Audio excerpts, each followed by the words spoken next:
Greetings and welcome to this, the 6th episode of the Lingering Nightmares video game devlog. In this video, we'll show you our first stepping stone in regards to our interaction system, basic game mechanics, and characters' behavior integration. All of this coming up next.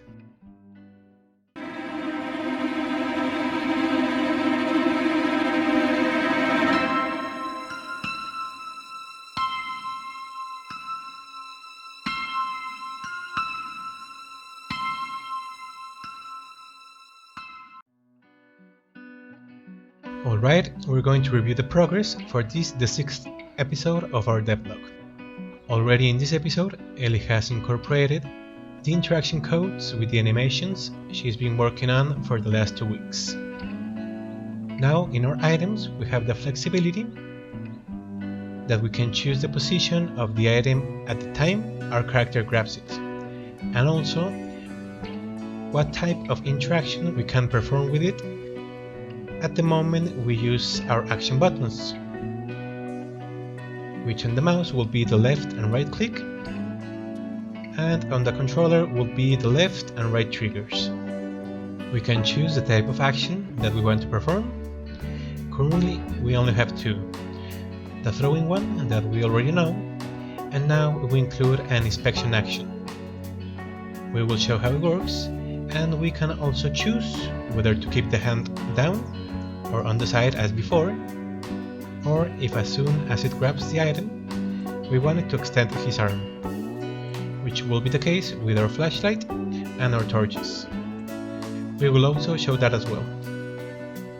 Now we have this new interaction code based on animation, so that when we interact with an object, we can choose the animation or visual feedback from the character at the moment we trigger the interaction events, to make our character behavior look more realistic. For example, here we have the grab animation or the pickup animation that I had shown before. At the moment we grab the item, the character reaches down to take it, which was the type of behavior we had here with the doors, but now it is an independent and flexible module and already changes depending on the item, and we can put the animation that we want. Here we can see how with these items the character changes posture when he keeps his arm to the side, and now with the torch our character will extend the arm, which makes more sense to have a burning torch far away from us. And we can continue to throw it, but now with the camera based on the state machine Ellie created, it's already much easier to aim our projectiles. Likewise with the flashlight, we can have the arm outstretched, but instead of throwing the flashlight, that is clearly a more valuable item than rocks or torches, it will not make much sense for our character to be throwing it. We can instead use it to inspect an area. While moving the camera, if we press the action button of the corresponding arm, automatically the character points in that direction. We can keep inspecting the area as we move the camera. We can even move while we inspect. The movement is going to be slower than if we were just running, but we already have that option. And we can also do it while we're crouching, or throw an item also while we're crouching, and aiming with our camera. All of this is already incorporated. It's not in a final state. We still need to adjust several mechanics. For example, that the item that we grab appears in our hand until we extend the arm completely. Some mechanics are missing to delay the instantiation and destruction of the items in our inventory, or link our inventory events to our current interaction animations. We have made some progress in regards to that, but they still doesn't work well, so we didn't include it in the video. It's going to be one of the things Ellie is going to be working on next week, but the codes already work properly and are in a state where we feel confident we can go back to level design and work on these details as we go and keep refining them. None of these mechanics are in their final state, but in a good initial state to be able to work on gameplay based on these mechanics. That's what Ellie's been working on. I work on our item collection code that we had seen in the previous video, which is this one. But now it doesn't only work on updating our quest state. Now we can also use it with basic item collection and also with item collisions. Let's check the collisions first.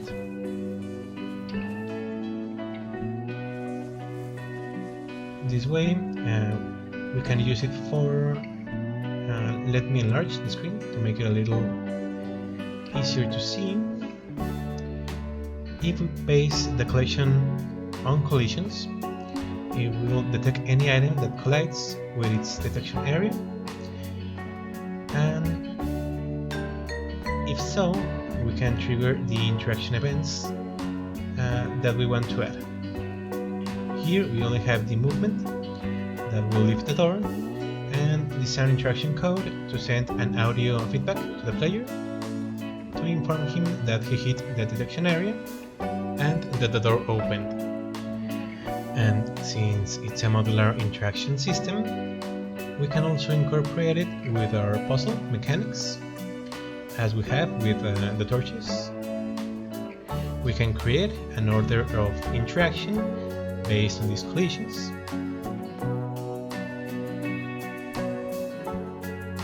If we interact with this puzzle, we can choose whether or not it has a specific order, and if we do it in an order that is not correct, the puzzle will get reset and there will be no progress. But if we do it in the correct order,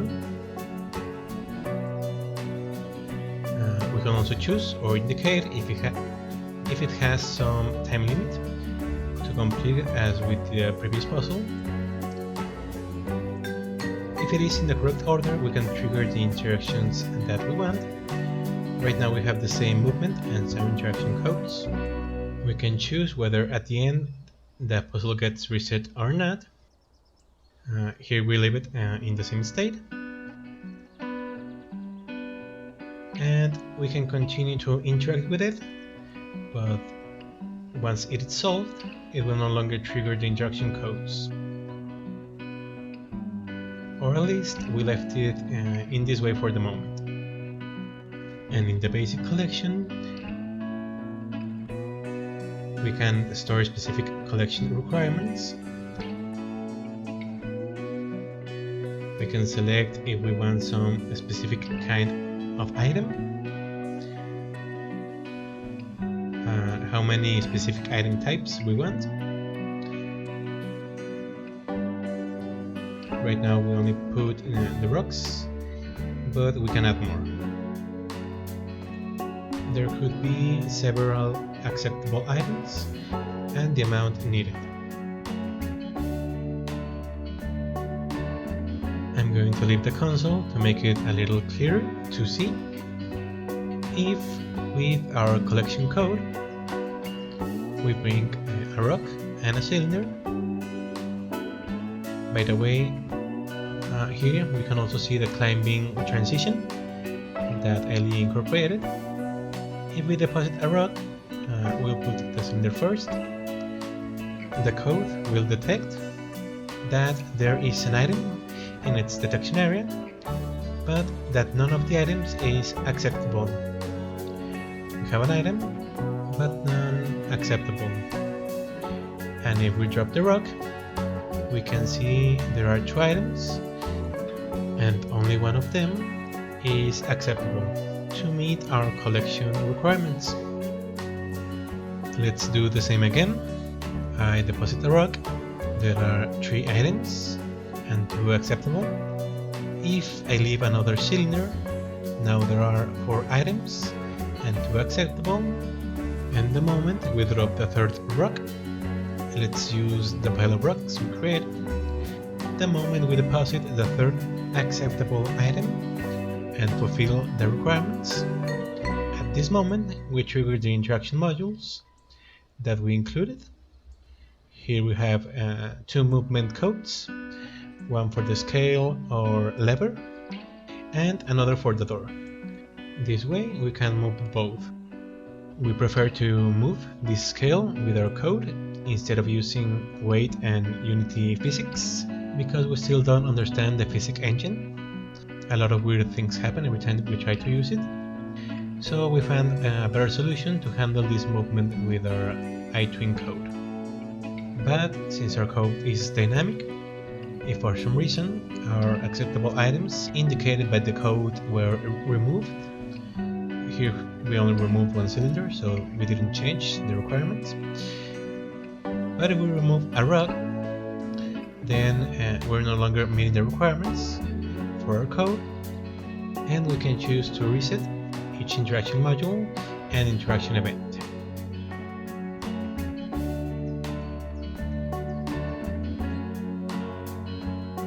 Here we can also see how the rocks went through our basket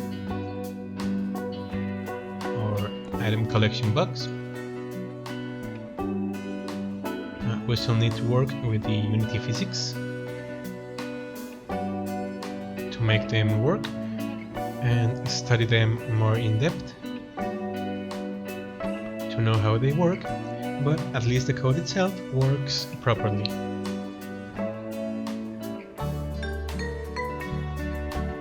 This right now is the current state of our interaction and gameplay mechanics.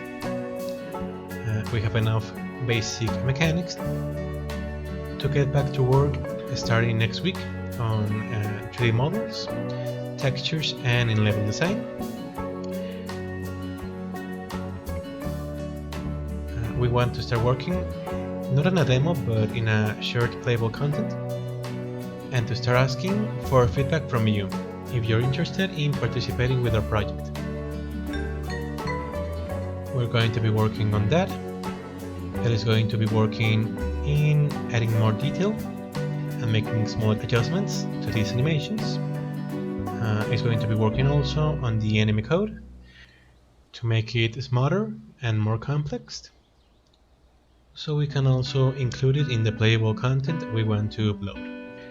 We're going to be updating you in this project. It's going to take a few weeks before it's ready, and we haven't started it yet, but we will be informing you of the progress in the following devlogs.